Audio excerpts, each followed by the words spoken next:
Hello and welcome to Controversies in Church History.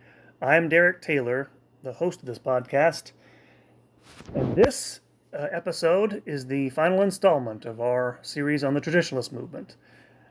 Episode 5, Back to the Future, 1988 to the Present. So we left off last time talking about the split that happened in 1988, the excommunication of Marcel Lefebvre and the bishops of the Society of St. Pius X, and the split within them that led to the formation of the Fraternal Society of St. Peter in communion with Rome, and the issuing of the document, the motu proprio Ecclesia Dei. And the next few years after 1988, we'll see a changing of the guard in the Traditionalist movement. In 1991, Marcel Lefebvre will pass away and go to his eternal reward, as will Antonio de Castro Mayer, the bishop from Campos, the leader of the Traditionalists there, was also excommunicated in 1988. A few years later, you'll have, in 1994, the election of Bernard Felay as superior of the Society of St. Pius X. He'll come back into the story later on, as well as the re-election of Father Bissig, who was one of the people that left the Society of St. Pius X, to come into communion in Rome in 1988 as the superior of the Fraternal Society of St. Peter, the FSSP, in 1994. That same year, Eric de Saventham also announced he'd be stepping down as president of Una Voce in 1995. He was replaced by Michael Davies. So you have this change happening in the 1990s. Leadership is changing. By then, a few of their old enemies were gone from the Curia, but for the most part, they still remained. In fact, I would say have always remained. Most of the Curia, especially most of the Congregation for Divine Worship, opposed to the Traditionalist movement as a whole. And definitely not from the hierarchy or the liturgical establishment, which is almost uniformly the liturgical types are against them, obviously. And yet the 1990s see growth. In 1990, the Institute of Christ the King Sovereign Priest is formed. Their mother house is formed in Florence, in Italy, which, again, will experience growth. Today it actually has, I think, 80 priests worldwide, something like 50 seminarians. So it's been growing since then as well. They actually have a parish near where I live, which is very lovely, run by the Institute. It begins in 1990. And it's in the 1990s that Joseph Ratzinger begins more and more reaching out to the Traditionalists. In 1990, he actually goes on Easter Sunday to the seminary of the FSSP in Wigrazbad in Germany and celebrates the old liturgy. This is an important symbolic event. The photos from this get out in the media. You have to understand, by the 1990s, nobody's seen an old Mass in nearly 30 years. And so to see that it's actually still around and it's still available is a big thing. This will happen again in 1996. Another curial cardinal, Cardinal Alphonse Stickler, will hold a public TLM Mass in St. Patrick's Cathedral in New York City. And so these are actually important things. Most people can't even, don't even know it exists anymore. And so it gets exposure for the movement. New traditional news media crop up in the 1990s. In 1992, the Latin Mass magazine in the United States is founded, still in existence. Catholic Family News, another traditionalist outlet. And, of course, more familiar to most people on the internet today, in 1997, LifeSite News is founded as well. And this is just on the American side of things. There are other institutions that won't bore you with this, but they begin to proliferate even before the era of the internet really begins. So there's growth. The FSSP is growing. By the end of the decade, they're already beginning to break ground on a seminary in the United States, and they're making their way into Australia. So there's steady growth. The FSSP today, I think, has over 330 priests, if I'm not mistaken, and something like 150, 160 seminarians. So big growth throughout this period up through early 2000s, mid 2000s.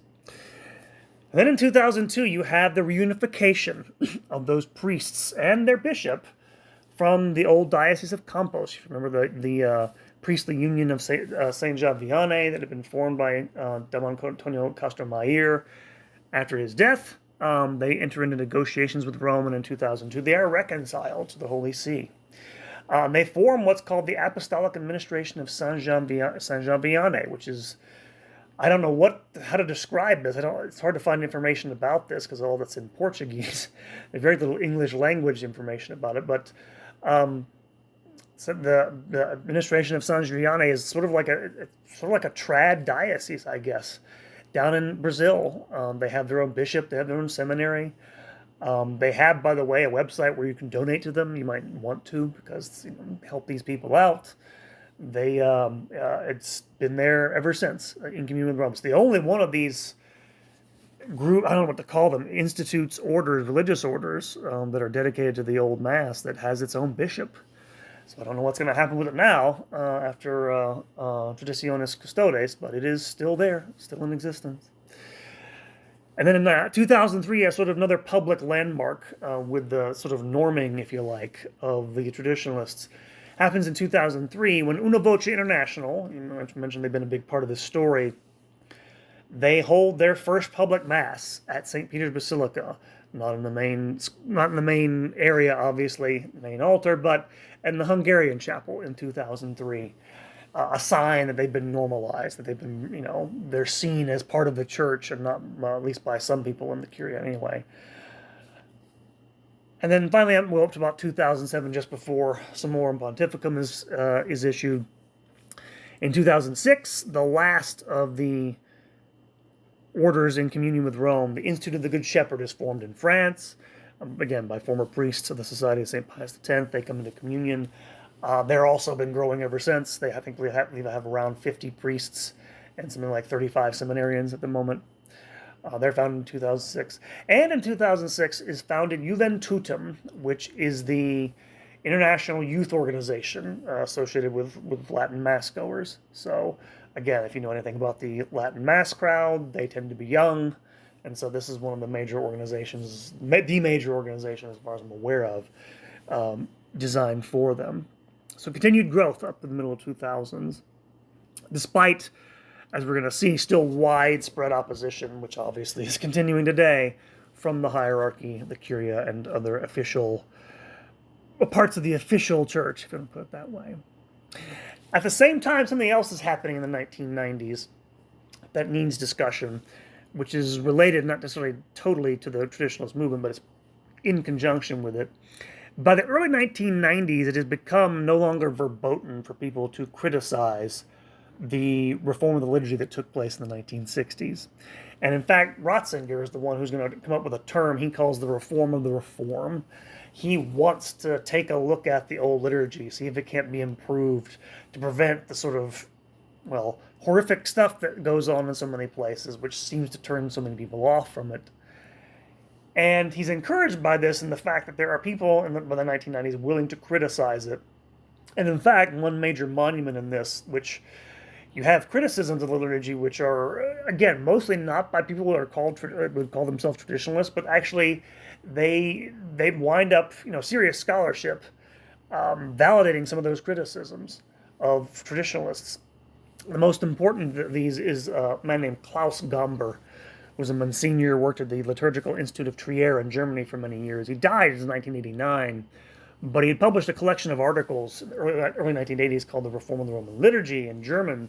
It was published into French in 1992 with a foreword by Joseph Ratzinger. And then in 1993, Una Voce International published it in English.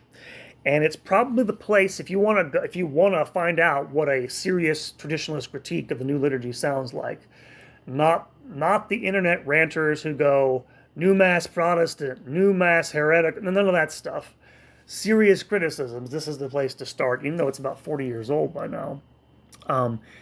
Just to give you an example of what he goes through in the liturgy, he talks about, for example, the whole issue of ad orientem, right? The idea that, one of the justifications for the priests facing the people in the wake of the reform of the liturgy in the 60s was, well, this is the way the early church did this. And he explains why that's not true.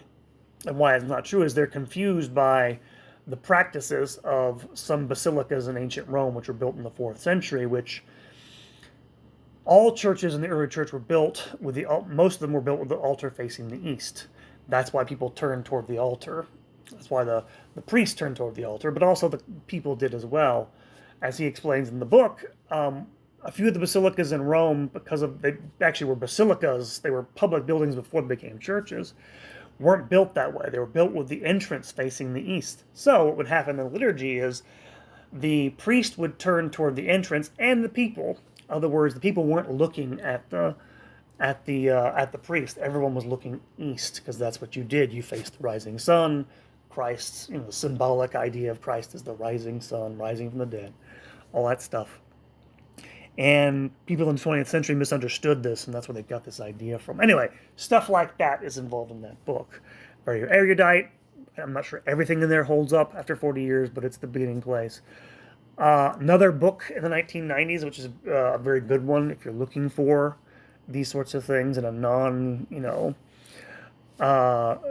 non-divisive way, I'll put it that way. Someone who's definitely not a traditionalist, but has been very critical of Pope Francis in other regards, Father Aidan Nichols, English Dominican, wrote a book called Looking at the Liturgy in 1996, which actually deals with the liturgy in historical terms, reform of it, but also from an anthropological perspective. Nichols cites a couple of major anthropologists in their fields in the 1960s who criticized the new liturgy as being, not being, as being a sort of a poor example of a ritual. And this is Mary Douglas and Victor Turner, giants in their fields, also both Catholic, by the way. And what particularly they criticized was the sort of instability of the new rite, the fact that it's so, and everybody's experienced this, of course. It's so malleable. It doesn't repeat the same, if you like, message everywhere, which everybody's had the experience of going from one parish to another, sometimes in the same town, but definitely if you get different parts of, say, the United States, it'll look like a different form of worship. And they criticize this in the 60s, and he brings this up in this work. And I actually think that's a more important critique of the new liturgy than any sort of theological critique, although they have good ones as well. But all this stuff is in the air in the 1990s. And I should mention, by the way, these are minority opinions. Most professional liturgists won't even listen to this stuff. Don't even bother to respond to it. At least until, we get to when Ratzinger becomes Pope, because he increasingly is doing this, getting involved in liturgy. And in fact, in the 1990s, there's this exchange he has. It's a nice exchange with a liturgist who complains to him that he is because of his support for the old rite, and writes a letter to him chastising him for abandoning the reform, abandoning the intentions of the Second Vatican Council. And he wrote a very interesting letter, and I'm going to read parts of his reply because they're very interesting, because he's clearly beginning to develop in a direction where this is not merely about the liturgy for him in the 1990s. Let's read part of his reply to this liturgist in 1999. And he says to this liturgist who's criticizing him because the liturgist wants him to get rid of the Tridentine Rite. And he says this. He says that a considerable number of the Catholic faithful, especially those of the French, English, and German nationality and language, remain strongly attached to the old liturgy. And the Pope does not intend to repeat what happened in 1970 when the new liturgy was imposed in an extremely abrupt way, etc., etc. So he doesn't want to impose on people in such a way, he says, and a vital undertaking that touches in a vital way the heart of the faith. And it goes on to say what he's trying to do is get these people to reconcile them with the Second Vatican Council. But one of the things particularly he responds to is that the liturgist complains that the existence of this rite and these faithful threaten the unity of the church. They threaten the unity of the Roman rite. And this is what he says. He says, I wish to comment on what concerns the unity of the Roman rite. This unity is not threatened by small communities using the indult. He means the indult back then, the permission to have the old Mass. By small communities using the indult, who are often treated as lepers, as people doing something indecent, even immoral. No, the unity of the Roman rite is threatened by the wild creativity often encouraged by liturgists. And so again, he basically is criticizing him for saying, "Hey, you're saying they're divisive. No, what's divisive are the things that are done with this new liturgy." And he increasingly, my point of reading this to you is he increasingly comes to see the old rite as a sort of bulwark against a lot of the craziness in the new. And he writes a book in year 2000, publishes one called The Spirit of the Liturgy, which I recommend to you, which he talks about the old rite as being part of the church's immemorial tradition. And so I think at some point, Ratzinger went from thinking this as being a temporary thing, maybe thinking of the old Mass as being a permanent value to the church. And significantly, he begins to see it also not just for liturgical reasons, but because it witnesses to the unity of the faith across time. And in fact, he gives a speech, he gives a paper at a liturgical conference at the Abbey of Fontainebleau in France in 2001. And this is worth reading these excerpts to you, because it gets to why he thinks it's important and why I think the importance of the old liturgy, but also the importance of the whole issue of traditionalism. Let me read. This is from Fontainebleau 2001, where he says, quote, "A sizable party of Catholic liturgists seem to have practically arrived at the conclusion that Luther, rather than Trent, the Council of Trent, was substantially right in the 16th century debate." He means debate about the nature of the Eucharist.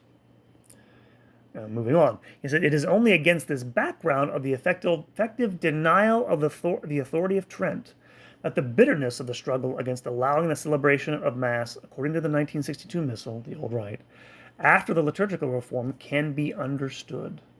The possibility of so celebrating constitutes the strongest, and thus for them, the most intolerable contradiction of the opinion of those who believe that the faith in the Eucharist formulated by Trent has lost its value," unquote.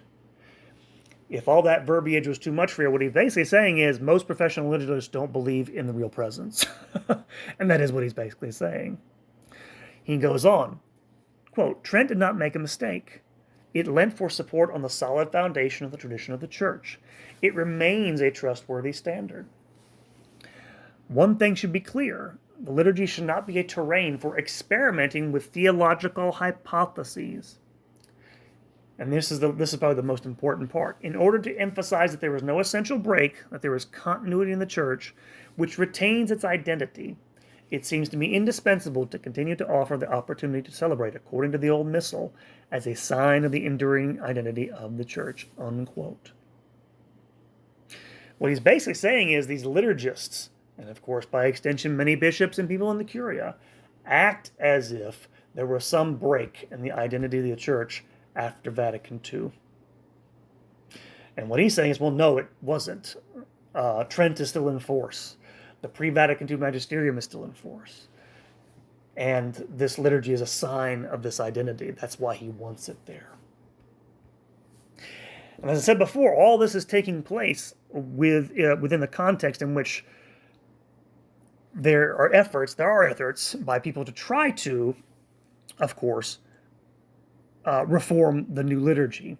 The most notable of these, if you're a young person, I'm in my 40s now, so everybody's a young person now. If you're in your 20s and 30s, you'll remember this, or at least the effects of this. In 2001, the Congregation for Divine Worship published its fifth document trying to implement the reforms of Vatican II, called Liturgiam Authenticam, which was a document which laid down norms for vernacular translations of the new Missal from the Latin.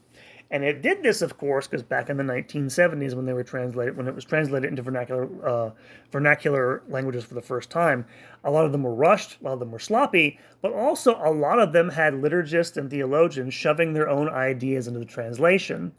Most notoriously, of course, is the translation of the prayer of consecration, which says, the part where it says, I offer this for you and for many, in the Latin, pro multis. It was translated in many languages as for you and for all.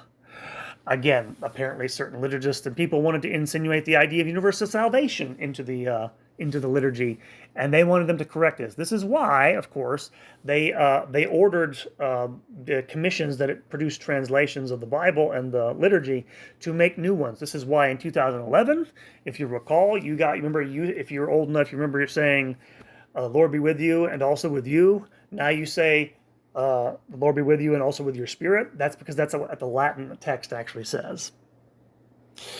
And so this is an effort to try to restore some sanity to the new rite, which, as we'll see in a moment, Pope Francis is also thinking about undoing that as well, as we'll see.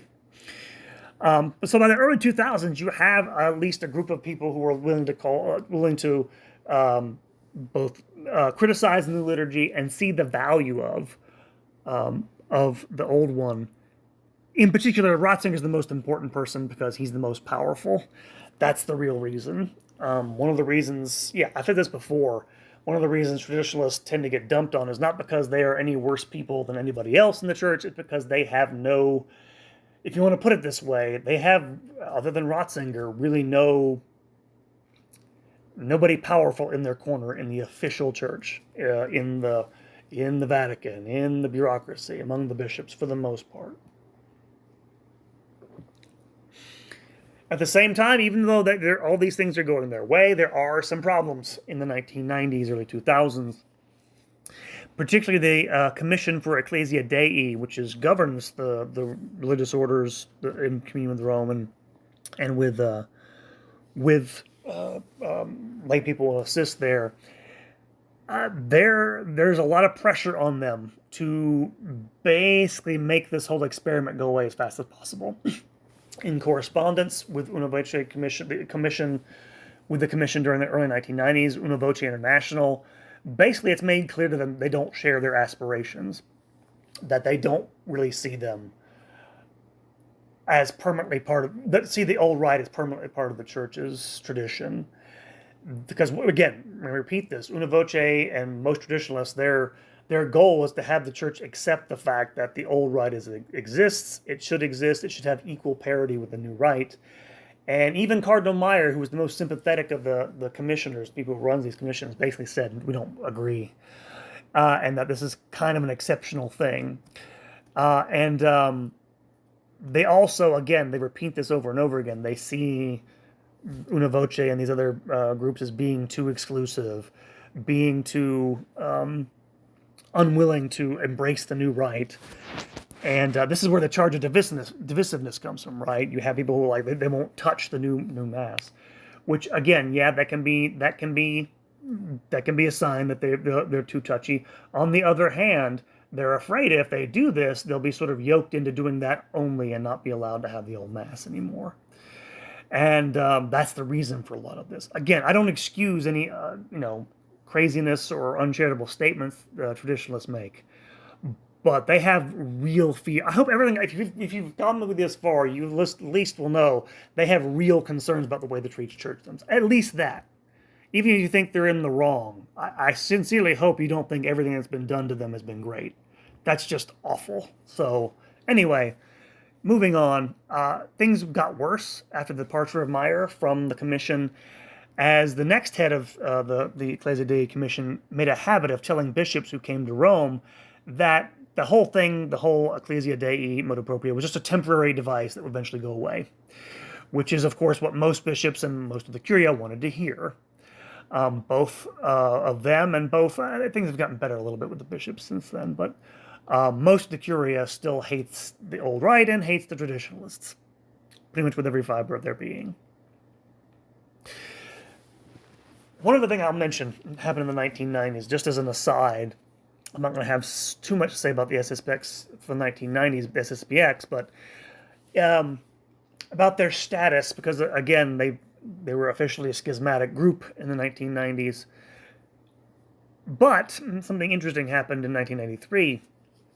In 1987, 5 Catholic laymen and women in Honolulu had invited some SSPX priests to say Mass for them. And they also invited Bishop Richard Williamson, who'll come back to this in a very controversial way later on, perform a confirmation for them. When the Bishop of Honolulu found out about this, he excommunicated all 5 of these lay women in 1991. They, in response, appealed to the Congregation for the Doctrine of the Faith, which in 1993 ruled that assisting in an SPX chapel was not a schismatic act, and that the excommunication was invalid. So in other words, and again, this doesn't mean everything else is okay about it, but going to an SSPX Mass is not a schismatic act. You won't become excommunicated if you go there. And as far as I'm aware, this has never been overturned. Again, I don't know what Francis is planning for the future, but that is not true. That it makes you a horrible person who's outside the church if you go to one of these things. Again, I'm not saying you should do it, but again, there's this tendency to overdo it with regards to traditionalists, as if everything they do is somehow wrong or verboten. Again, you need to be clear about these things. And again, it's possible something else has happened between them, but from what I can tell, nothing has changed in that regard. But there were also other problems with the commission in the 1990s. Late in the 1990s, Father Bissek, the original head of the FSSP, got reelected again as head of the FSSP. However, there were complaints.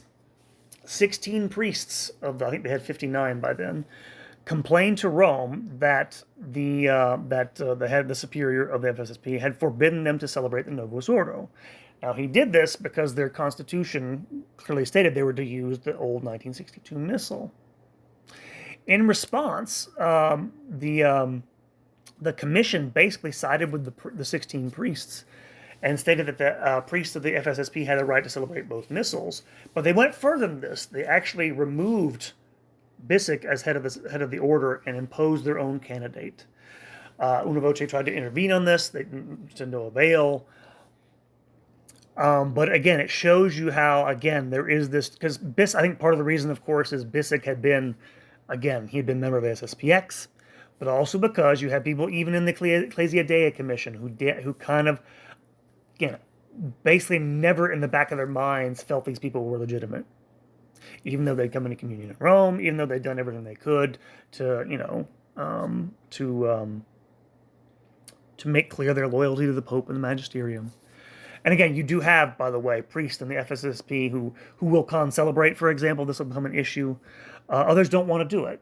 And again, I think it's their perfect right. I don't know why it's a problem. I don't know why this has to be a loyalty test only for these people and not for everybody else. You don't make people who celebrate only in the new rite celebrate the old ones, so why vice versa? What makes them so much worse? I don't think this is right. Moreover, you had another attempt in around 1999-2000 by the commission. The commission at the time informed Una Voce that they had a plan in the works, a document which would ask the FSSP, the lay people attending their chapels, to use the new lectionary from the new Missal to try to accept things like communion in the hand, altar girls, other Novus Ordo practices into the new Missal. In response, Michael Davies, the president of Una Voce, and the rest of them wrote letters to the commission informing them that they would instruct Una Voce members not to attend any masses where such practices were employed, and that they would tell them to go assist at masses of the SSPX. As you can imagine, the Ecclesia Day Commission was not pleased. Una Voce didn't care. They were pretty much sick of this stuff, and they put their foot down, and eventually the whole matter was dropped.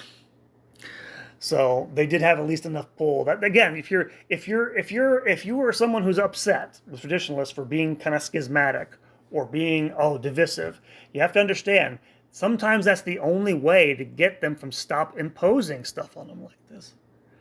It really is baffling to me why they do it.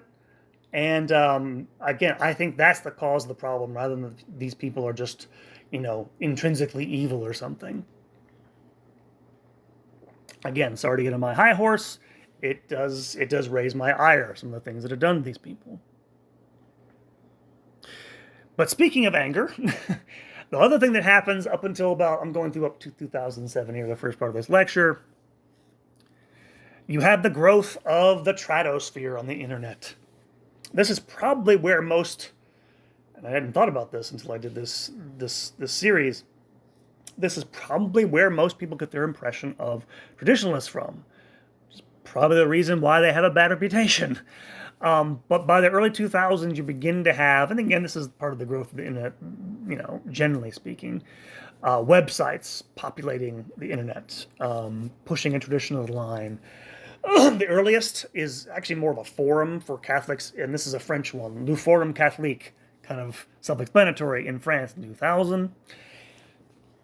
I'm going to include a blog called Settimo Cielo, Seventh Heaven, which was created in 2003 by the Italian journalist Sandro Magister. Magister's not really a traditionalist. He's a follower of Ratzinger, but he is definitely a defender of the old liturgy, so I'll put him in there. 2003, 2004, Le Salon Beige, which is another French site. Then the English-speaking world, probably the most important, definitely site for news and for, if you want to learn what's going on worldwide with traditionalists and what they're thinking. The blog Rorate Caeli opens in 2005. They probably have the best network of correspondence from Latin America, Europe, places like that. That's probably, and I admit, because there's been so little written on the traditionalist movement, I rated their website for information. It was very helpful. So they're probably the best one if you want to learn about that stuff. Another one's founded in 2005, which is now firmly part of the traditionalist sphere. I don't know if it was back then. It's called the New Liturgical Movement. Closer to the reform of the reform idea, but it's changed and gone into traditionalism since then, also 2005. And then in Italy, probably the most prominent one's founded in 2008, Messa in Latino, the Latin Mass in Latin.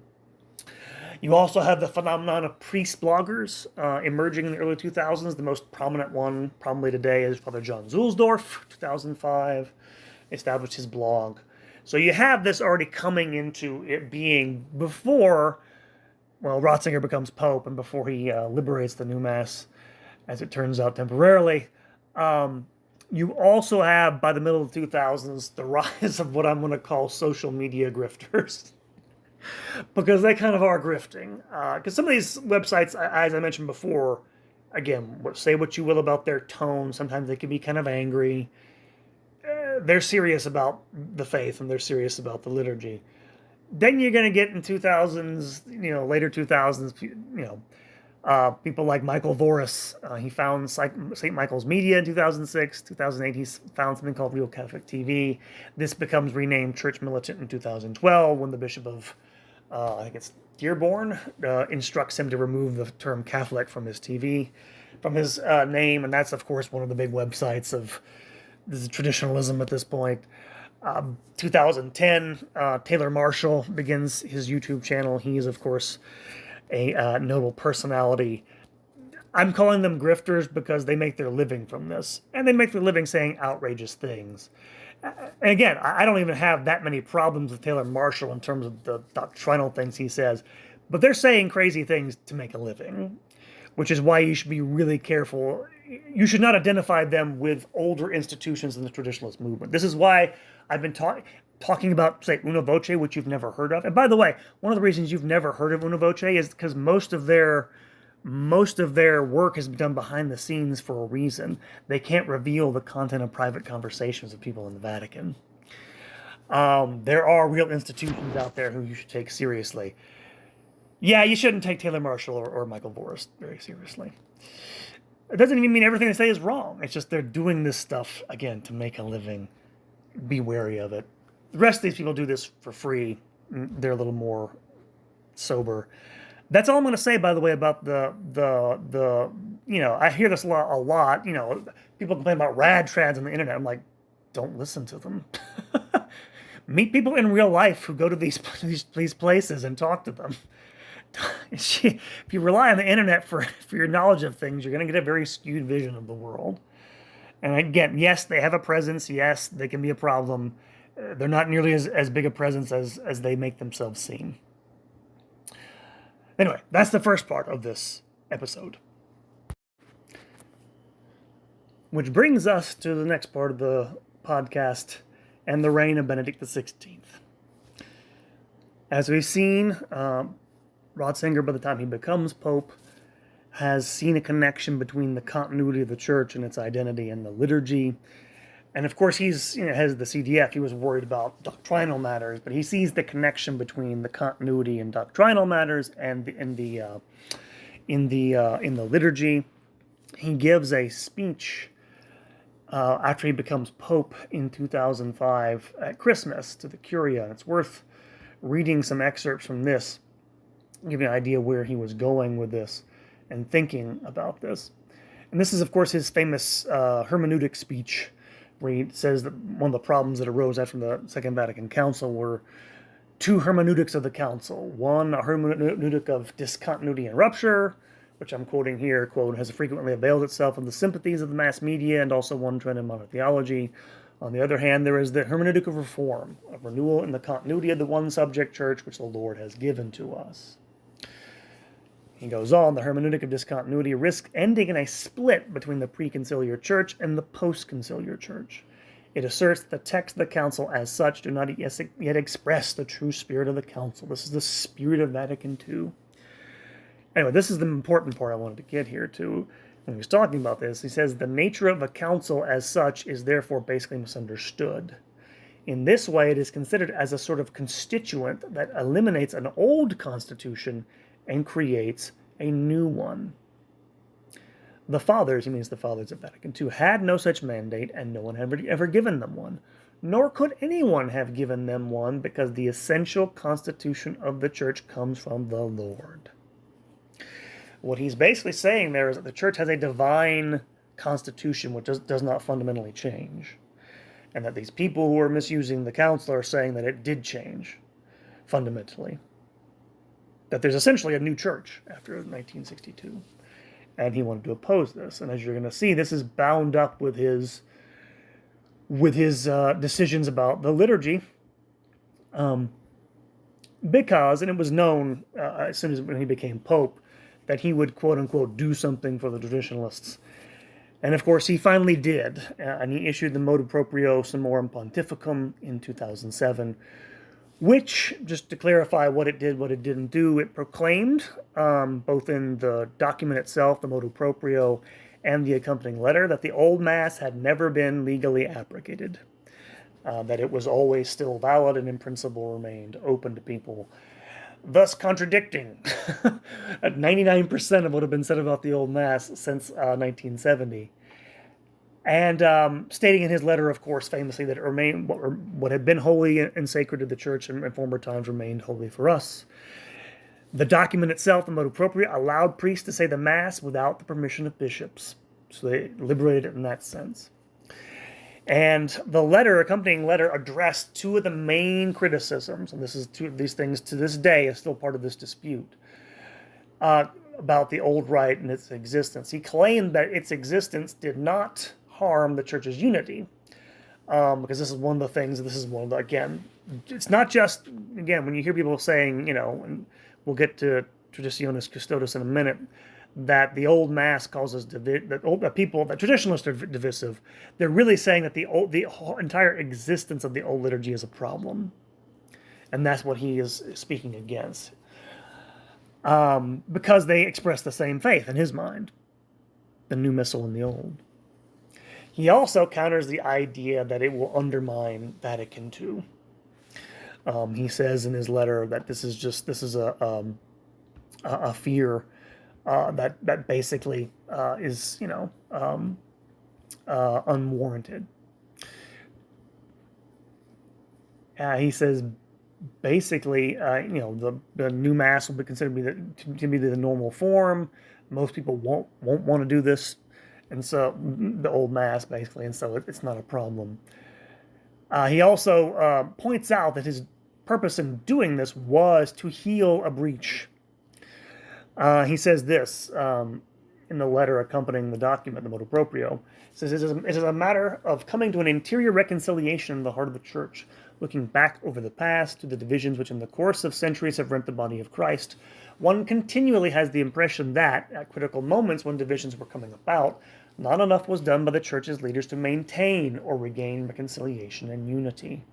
One has the impression that omissions on the part of the church have had their share of blame for the fact these divisions were able to harden. Now, he's speaking generally speaking, and many people have said this, that church leaders in the past, for example, with regards to the Reformation, made mistakes that helped the Reformation come about. What he's saying here, and he's absolutely correct if you've been listening to my podcast, is that the church leadership made mistakes with regards to the traditionalists. Church leaders are partly at fault, at least, for those divisions. Obviously, I agree. In any case, he goes on to say that there can't be any contradiction between the two editions of the Roman Missal because, quote, in the history of the liturgy there is growth and progress, but no rupture. What earlier generations held as sacred remains sacred and great for us too, and it cannot be all of a sudden entirely forbidden or even considered harmful. It behooves all of us to preserve the riches which have developed in the church, is faith and prayer, and to give them their proper place. Thus, Joseph Ratzinger in his letter on Summorum Pontificorum. Now, what were the reactions from people who opposed this? As you can imagine, there was a lot of howling and screaming and gnashing of teeth. In fact, the most ridiculous response to this came from a bishop, I don't know the diocese, named Luca Brandolini in Italy. And he gave an interview in which he said, quote, I can't fight back the tears. This is the saddest moment in my life as a man, priest, and bishop. It's a day of mourning, not just for me, but for the many people who worked for the Second Vatican Council, a reform for which many people worked with great sacrifice and only inspired by the desire to renew the church has been canceled, unquote. I don't know what to make of this. Renewal of the church? Nobody goes to Mass in Italy anymore. What is he talking about? I get attachment to the new. I guess I get attachment to the new missal. But the idea that a handful of people celebrating this liturgy are somehow a threat to all that, as if the Second Vatican Council and the new liturgy had been such a great success, when they clearly haven't. Again, this doesn't. It does. I'm not questioning the validity of the council or the new missal at all. I don't. But they have not renewed the church. How can you think such a thing at this point? What are you looking at that makes you think that? And the idea that it's the maintenance of the old liturgy is somehow a threat to the great thriving of the church, especially in Europe, strikes me as deranged. In any case, the point about this is that the liturgical establishment, and especially the Italian bishops, never forgive Ratzinger for doing this. And they didn't like him anyway. They really hate him after this, and I'll come back to this. Well, I'll come back in a second because we're going to get to the reign of Francis in a moment. But just to get back to why he issued this, because this is something that Francis in his motu proprio will say he did it only to sort of reconcile the SSPX. That's why he liberated the old Mass. Already in 2001, this is what Ratzinger says. This is before he becomes Pope. He says, personally, I was from the beginning in favor of the freedom to continue using the old missal for a very simple reason.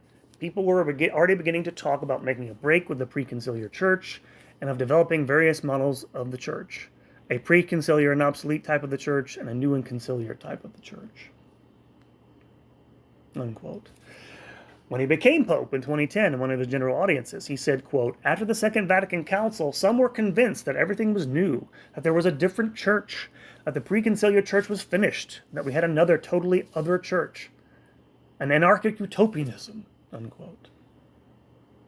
And then finally, after he resigned, we'll get to Francis in a moment, in his interview with Peter Siewald, Last Testament in his own words, published in 2017, he said about his reauthorization of the old liturgy, quote, the reauthorization of the Tridentine Mass is often interpreted primarily as a concession to the Society of St. Pius X. This is just absolutely false. It was important for me that the Church is one with herself inwardly, with her own past, that what was previously holy to her is not somehow wrong now, unquote.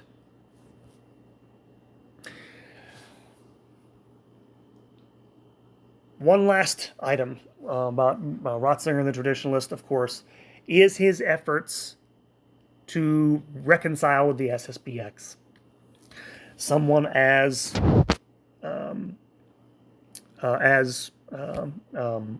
generous as he was, tried to make amends. And one of the things he did in 2009, which became a media storm, was that he lifted the excommunications upon the 4 bishops who had been ordained by Marcel Lefebvre, or consecrated by Marcel Lefebvre, back in 1988, in 2009. And of course, a you-know-what storm broke on top of all this, partly because it turns out that one of these bishops, Richard Williamson, turns out to have been kind of a cretin and a Holocaust denier. And this led to a whole blow-up. Again, people have been attacking Ratzinger as the quote-unquote Nazi Pope, the Rottweiler, all this other stuff for decades. And this was used as a proof that, see, the reason why he wanted the old Mass is because he hates Jews or something like this. And even though, by the way, he rewrote the prayer for the conversion of the Jews in the old Missal to take away the negative-sounding words that were used about Jews in that prayer, all this was sort of blotted out by the media and used to tar. Again, this is sometimes used to tar traditionalists, that they are somehow, raving anti. They're basically revanchists who want to revive, I don't know, the Holy Roman Empire or something. That there's some sort of necessary political or social evils you can draw from the old liturgy. And they use it to attack him and attack what he had done. Now, I mention this partly because he issues a letter the next year to bishops clarifying why he'd done what he did.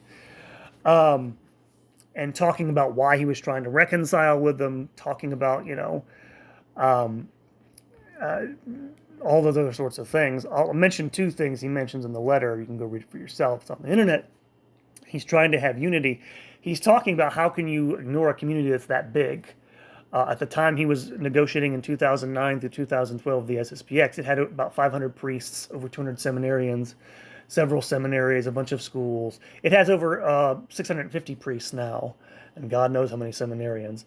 The SSPX is growing, and it's not going to stop. So what are you going to do, right? You're going to try to reconcile them, leave them out there. That's one of his points. The other point he makes is that they are still not in communion with the church. I should point this out, by the way, because they're not in schism anymore because of his actions. I actually went to visit friends a few weeks ago and went to the local Latin Mass there, and the priest actually said in the homily he was trying to ward people off from going to the local SSPX chapel because they're quote-unquote schismatic. In point of fact, they are not anymore legally in schism. They are not in communion with the church. They have no canonical authority. They have no, back to this in a second. They actually do have some. Francis gave them some faculties, but they have no standing in the church. But they are no longer officially in schism. But the negotiations failed. Particularly over, of course, the doctrinal differences with the SSPX, over Dignitatis Humanae, the teaching on religious freedom, and the teaching on other religions, probably the 2 biggest things that the SSPX objected to. And their position was these are errors in the documents of Vatican II and they need to be corrected. And they haven't changed their position as far as I'm aware. And by the way, their position is that because the documents aren't fully dogmatic, because they don't have to conclude the proper formulas, they're not binding with the church's infallibility, so they can be corrected. And the Vatican, even under the CDF, even under Ratzinger, makes clear they need to accept them without those provisos, without negotiating about terms, and so it falls apart. Which brings us finally to the reign of Pope Francis. Now, I won't dwell on this too much, but what you should know is that Francis has always pretty much disliked traditionalists. When he was bishop in Buenos Aires, back in Argentina, when Summorum Pontificum was issued, like a lot of people, he basically tried to scuttle it. And he did this by allowing only one parish in Buenos Aires to have the Old Mass, and then insisting that the readings be done according to the new lectionary, along with other elements of the new missal, which, again, the reason why bishops did this is so they make people go away, because they don't want that. They want the old missal. They don't want it mixed with the new elements. And eventually, of course, it was dropped altogether. And I say this because most bishops never implemented Summorum Pontificum worldwide. They just ignored it in many respects. And I say this to point this out, that he is not averse to celebrating. He's actually celebrated the liturgy in Latin. He's also celebrated the liturgy for Ukrainian Catholics when he was in Argentina. He was their ordinary. There are a handful of Ukrainian Catholics in Argentina. He acted as their ordinary, their legal guardian, I guess, and he celebrated their liturgy. So he doesn't have a problem with traditional liturgies in that regard. What he has a problem with, of course, I think, is tradition itself. Now, what you may not have noticed is that especially if you're an American or an English speaker, is what's going on in Europe since he's been Pope. In 2013, one of the first things that happened under his pontificate early in that year, after Benedict resigned, was that a canonical visitation was imposed upon a Franciscan order in Italy called the Franciscan Friars of the Immaculate. I need to explain the backstory here. They had been founded in the 1970s with a special charism to Mary. That's what the Franciscans of the Immaculate. They had never celebrated the old rite until in 2007 there's a stipulation in Summorum Pontificum that religious orders, if they want to celebrate the old Mass, can do so. So in 2007, the head of their orders decided they're going to do both, which they did. By the time you get to 2013, they mostly are doing the old rite. Again, stop me if you haven't heard this before, 4 priests complained to Rome about this, about them, the drift of the order, allegedly. And then Rome, of course, sent a commissioner there who almost immediately imposed the Novus Order, banned the traditional Latin Mass, and put the FFI under a commissioner. Stop me if you've heard this before. By the end of the year, the directors of formation at the FFI seminary had all been transferred out. And by the end of the year, its seminary had been suspended completely. Its students transferred elsewhere. Ordinations were banned. And the acceptance of the documents of Vatican II, quote, in accordance with the magisterium, quote, became a condition of remaining in the order itself. On top of all this, the founder of the order, a guy named, I think it's Stefanelli, was confined to a monastery in central Italy and not allowed to receive visitors at all. Not from family, not from friends, from nobody. When Marco Tossati, who's a sort of traditionalist journalist in Italy, complained about this publicly, the commissioner, a guy named Volpi, responded in the press by saying that the FFI was guilty of, quote, crypto-Lefebvrean tendencies, and that's why they were being basically destroyed. There was no elaboration on this. The next year, there was a visitation for the female branch of FFI, which had over 500 sisters. There were over 350, I think, members in the male order. In any case, by 2015, the order has basically, because most of the people left, has been more or less made defunct, the male branch anyway. I think there are still some in the female branch. In 2014 as well, the Vatican basically seized all the property of the association as well. And in fact, when a few of these Franciscans were invited, in fact, by a bishop in the Philippines to go there and restart the order, the Vatican forbade it. Eventually, the Italian state, by the way, stepped in and returned the property of the order to the lay associations associated with it. Last I checked, the founder of that order is still more or less confined to a monastery. I think some of the monks managed to find refuge in England, but otherwise they were wiped out by the Vatican for reasons that are still unclear. But it looks like they were too traditional, which has become a pattern under Francis. In 2016, an abbey called Mariawald in Germany, which had, again, taken advantage of the provision in Summorum Pontificum that they could, if they wanted to, switch over to the old rite, did. In 2016, their abbot stepped down under pressure. One was forced upon them by Rome. 2 years later, the abbey itself was closed. In 2018, a dispute broke out in France between an order called the Little Sisters of Mary, whose charism was working in hospitals. Between them and their bishops over hospital care. This led to a visitation by the bishop, which the sisters disputed. It accused them of all sorts of things, and they asked Rome to intervene. And the Congregation for Consecrated Life convened a commission and sent 3 commissioners to this order.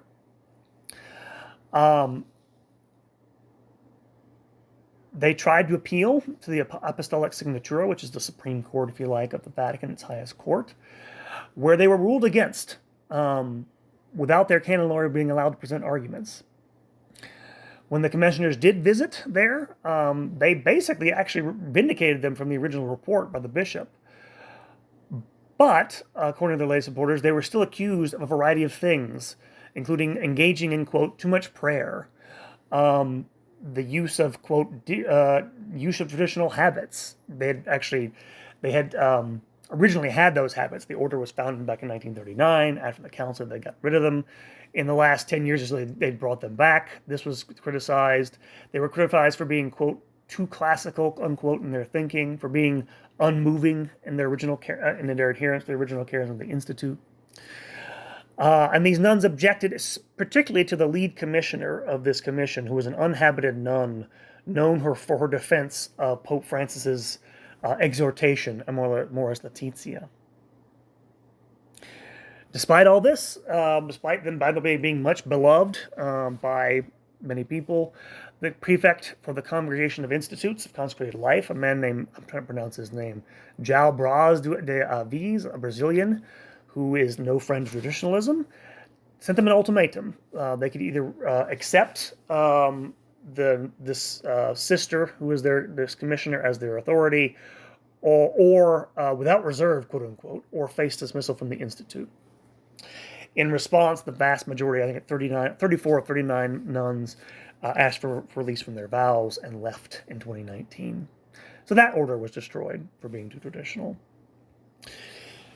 And then finally, a couple of priestly societies, one in Belgium in 2018 and another one in Italy in 2019, were also dissolved. A priestly society was formed by Archbishop Leonard in Belgium, called the Priestly Society of the Holy Apostles. And this was not an old rite. This was a Novus Ordo priestly society. But they performed reverent liturgies, apparently. Which by 2016 had 6 priests, had 1 deacon, 21 seminarians. And in fact, part of the reason he formed it was to get around the seminary formation of the actual diocese, which was, of course, a disaster. Nobody goes to Mass anymore in Belgium. Once Leonard was gone after he retired, his protege banished, kicked them out of Belgium, and then dissolved them. And then the order itself was dissolved by Francis himself. He signed off on this in 2018 and dispersed to the 4 winds.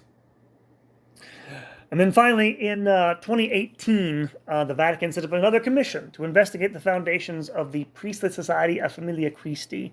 This was an Ecclesia Dei religious society, one based on the old Ecclesia Dei Commission, where the priests celebrated the All Rite. Again, no reason was given publicly, but in 2019, the commissar appointed by the Vatican dissolved the society, released all the priests and seminarians from their vows, and sent them all away. So, you have had, from the beginning of Francis' pontificate, an effort, in Europe at least, I don't know if this has happened outside of it, to crack down on traditionalism. At the same time, of course, he began in 2014, the Congregation for Doctrine of the Faith, negotiations with the SSPX. Again, odd him doing this. In 2015, he goes even further. He grants faculties. He gives, again, remember they had no canonical standing, he grants them faculties to hear confessions. This is his year of the mercy shtick. They also conduct a canonical visitation of SSPX seminaries in 2015. Next year, he extends, I want to say permanently extends or indefinitely extends the faculties for confessions, whereas at the same time, he gives a speech or an interview in which he says the quote-unquote reform of the reform is dead.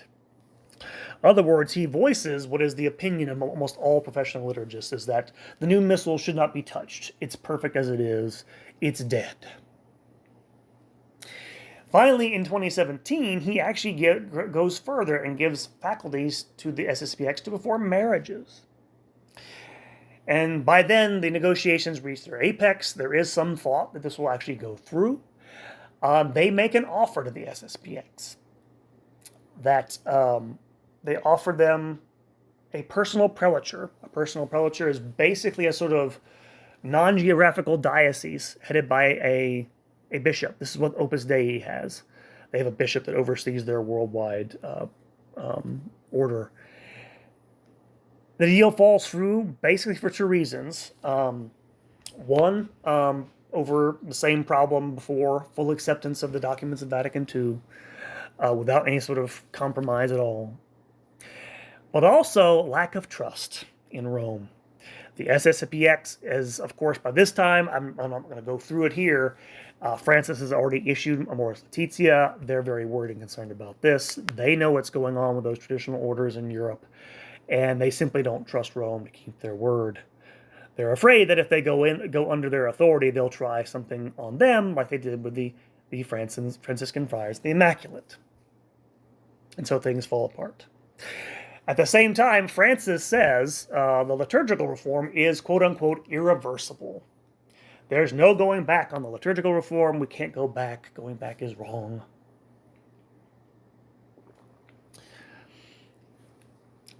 And after the collapse of the negotiations with the SSPX, things begin to change pretty quickly, starting in 2019. The Ecclesia Day Commission, which had been set up in 1988, is all of a sudden folded into the Congregation for the Doctrine of the Faith, and basically it's sort of wrapped up. This raises eyebrows initially, but most traditionalists don't seem to think that there's anything to it. However, the next year, the CDF issue, I think it's the CDF, it was the CDW, I don't remember which one. The Vatican issues a survey of bishops on their experience of the Tridentine Mass in their diocese.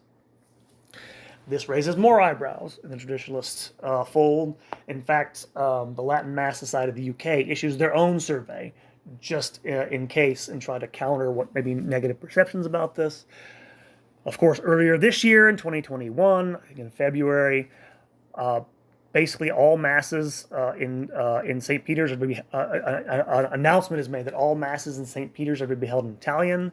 There are to be no more private masses on the side in the side chapels of St. Peter's Basilica in Rome, and of course the Tridentine Mass is banished to the crypt in St. Peter's. So you can see after the collapse of the negotiations of the SSPX, there is this increasing clamping down on, well, as you'll see, tradition.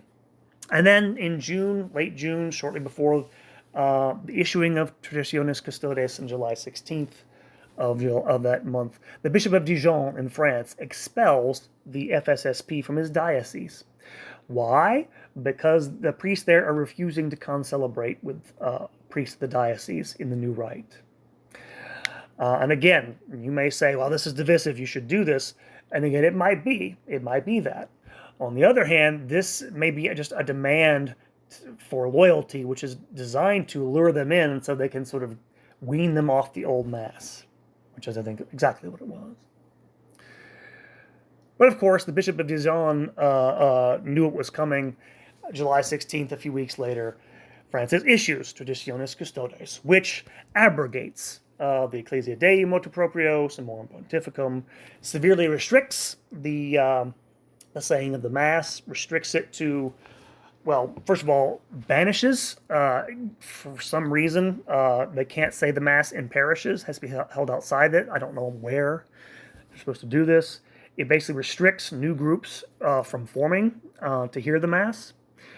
And it basically, the accompanying letter, if you haven't, I'm not going to read through this, it basically says in the states in the motu proprio that the Missal of Paul VI is the only expression of the Roman Rite. Other words, it doesn't come out and say legally, it doesn't use the legal form, but it basically says the old Mass shouldn't exist anymore. And the accompanying letter basically it does say, I don't know if in front of me, but it says it envisions the return of those people who are worshiping the old Mass to the new one.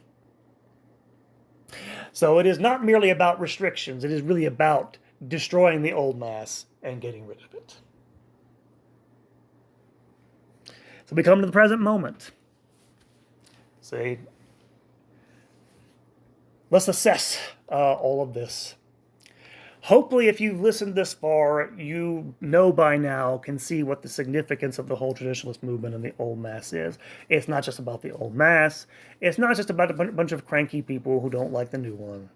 There are bigger things involved, I should think. Although, one of the things about this is that the survival of the old Mass is almost certainly guaranteed. As I've said before, the SSPX is growing. I think they just opened or are planning to open 30 new chapels this year. They're not going anywhere. And this is what makes Pope Francis and his intentions so bizarre and ridiculous, is that not only will the old, even if he could, and this is a question whether or not he can actually do this long term, get rid of the old Mass within the church, because as we've seen, of course, not all bishops are going to enforce this, at least not immediately. Even if he could wave his magic wand and make the old Mass go away within the Catholic Church, within the Communion of Rome, it would still exist not just in the SSPX, in impaired communion. The old Roman liturgy would still exist in the Orthodox Church. That's right, you heard me right. The old Roman liturgy is actually present in the Orthodox Church. The Antiochian Orthodox Church in America actually created what they called a Western Rite in 1961 for a group of Anglicans that came in to their communion, which is basically the old Tridentine Mass translated into English with an epiclesis stuck in it. Long story. Basically, it's the old Mass in English for these people. So if Francis is successful in this, it'll still exist in the freaking Orthodox Church, but not in the Church of Rome where it began in the 4th century, at the latest, if you can imagine. But of course, this is bigger than all this, right? Bigger questions involved here. The new Mass and the old. What's the relationship between the two of them? Do they represent a new faith and an old one? And this is the question, of course, because this is what gets thrown at traditionalists. Well, they don't agree with the new Missal. They don't agree with Vatican II. I can assure you that pretty much every Latin Mass goer I've ever met who's in communion with Rome is perfectly fine with Vatican II. Yes, they may have some reservations. I have some reservations about Vatican II. I definitely have some reservations about the new Mass. But nobody I know thinks that these things are not binding in some way. How binding they are is a different matter. Not every document in an ecumenical council is necessarily, a dogmatic thing binding the church for all time. And in fact, that's part of the problem with making Vatican II a condition of loyalty in the church, is that there's serious disagreement on certain disputed passages, which has never been reconciled anyway. But more important than this is that, more important than whether or not traditionalists accept the teachings of Vatican II is, do the people who hate the old Mass accept the teachings of the church that came before Vatican II? Do they accept the Council of Trent and his teaching on the Eucharist? Do they accept the magisterium of Pius IX, Leo XIII, and so on and so forth? Do they accept the reaffirmations of pre-Vatican II teachings in the post-conciliar era? Do all the people, talking down traditionalists accept Humanae Vitae, for example? Do they accept Veritatis Splendor? If you don't know what Veritatis, you know what Humanae Vitae is. That's the reaffirmation of the ban on contraception. Do they accept Veritatis Splendor, which is Pope John Paul II's encyclical, basically against moral relativism? Do they accept that one? There's this idea in Francis' motu proprio that people who are attached to the old rite need to be sort of like quizzed on their belief in Vatican II. I would love to see that applied to people that go to ordinary parishes. How much they believe in the teachings of Vatican II, if we're going to do this. But all of this raises another question. One is that obviously, the problem here is not the traditionalists. The problem is, of course, is that baptized Catholics, well, first of all, most baptized Catholics don't even go to Mass, but even the ones who do don't really believe the same things. We share a set of common institutions in the church, we don't necessarily share the same faith. And can the Pope, Francis, or anybody else create a unity of faith by fiat? I actually just written an article. It's going to be published in Crisis Magazine pretty soon. You should go check it out. I talk about this. But, you know, one of the things that Benedict had a problem with his motu proprio is nobody would enforce it. And he said something very curious at one point. He was visited by Bernard Fillet, the head of the SSPX, in 2005. And Bernard Fillet appealed to him to use his authority to sort of end all the divisions in the church. And Benedict pointed to the door, I guess this is of the Castel Gandolfo, and supposedly said, my authority ends at that door. The point is, how much authority in practice do popes really have? Will Francis's motu proprio even be enforced? It doesn't look like it will be. It certainly shouldn't be. I think it's based on some false premises, and I think it's unfair, deeply unfair, to those people who love that Mass. As I said before, this is really about, in some ways, who the Church is and what she believes. You know, if you recall, maybe people don't know this, but after the Protestant Reformation, you know, Luther broke away from the Church, and one of the taunts that Catholic apologists threw at Protestants was, where was your church before Luther? Because he was sort of claiming to sort of break away from the church and start a new one. Well, what's at stake here, of course, is the identity of the church over time. Because pretty clearly, both Francis and the people around him embrace what Benedict XVI called the hermeneutic of rupture. To give you some examples, if you don't know this, people don't know these things, the Secretary of State in the Vatican is a man named Cardinal Pietro Parolin, very powerful guy, probably the second most powerful guy in the Vatican after the Pope. And he gave a speech at the Catholic University of America in 2017. You can't find it anywhere. They embargoed the text. You can find it on the internet. It's not really worth listening to, by the way. And it's in Italian, but it has subtitles at the bottom of it. It's on the CUA's YouTube channel. It's unlisted, but you can find it. And Parolin's speech was about Vatican II. And in that speech, at the very beginning, he quotes, about 10 and a half minutes into the speech, he quotes a theologian named Joseph Labouré. I have no idea who that is, but someone from the late 60s, 70s, who said that, and he quotes him positively, said that after the Second Vatican Council, absolutely nothing in the church is the same. He quotes this line, then he says to his listeners, who were bishops, he says that this may sound extreme, and I'm paraphrasing, this may sound extreme, but that this is true. That everything after the Second Vatican Council is, quote, post-conciliar. Another confidant of Pope Francis is Cardinal Reinhard Marx from Germany. A couple of years ago, at a New Year's Mass, he gave a homily in which he said these words, quote, I'm quoting here. Evolution in society and historical demands have made tasks and urgent needs for renewal clear to see. I am certain that the great renewal impulse of the Second Vatican Council is not being truly led forward and understood in its depth. Further adaptations of church teaching are required. Truth is not final. We can recognize it deeper in the shared path of the church. And he tells his congregation, apparently, turn yourselves to a new thinking, not a flight into the rhetoric of the past, unquote. And then finally, if you don't know, a couple of days ago, very recently, Francis gave a radio interview, which he was asked about Traditionis Custodes, and he had this to say, and again, I'm going to point this out here, I don't want to nitpick, I don't want to bang on about this, I don't agree with him, I think what he did was very wrong, but listen to what he says. He says the subject was studied, and based on that, the concern that appeared the most was that something was done to help pastorally those who had lived a previous experience was being transformed into ideology. That is, from a pastoral thing to ideology. So we had to react with clear norms. Clear norms that put a limit to those who had not lived that experience. Unquote. Now, I'm pointing out this to you because basically what he's saying here, people have pointed this out, is that, well, young people haven't lived, weren't old enough to know the old Mass there, so they shouldn't do it now. And that's part of what he's saying. But let me highlight those words. He says, those who had lived a previous experience.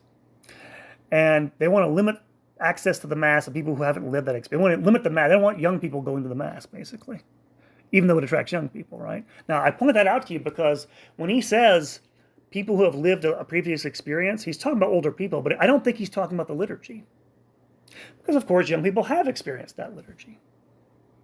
No, when he says people who have lived that experience, he's talking about people who lived the experience of the pre-Vatican II church, at least is what I think he's saying. In other words, that old liturgy is only for that old church, which no longer exists. Again, that's how I think it's the obvious import. He clearly believes that the pre-Vatican II church no longer has authority, or at least doesn't have much authority anymore in the church. Now, you've heard me in this podcast, and again, if you've ever listened to any of the things I've said, I've done before, I don't get upset, I don't get angry. Now, I've reiterated this. I think this is unfair to these people. I have friends, loved ones who go to this Mass who love it. That's part of the reason why this gets me upset. But what also gets me upset is that I'm a convert to the faith.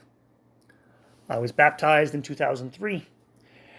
And quite frankly, I cannot accept this whole idea that Cardinal Parolin, Pope Francis, Cardinal Marx are espousing. When I was baptized in the church, I asked when I was going through RCA, did the church still believe the same things it did before, modern world? And I was assured that was the case. Was I lied to? Because if I wasn't, somebody's lying to me now. I don't recall, when taking my baptismal vows, being asked if I rejected the pre-Vatican II church and all its works. I don't recall my baptism being asked if I wanted to be baptized into the mystical body of Vatican II.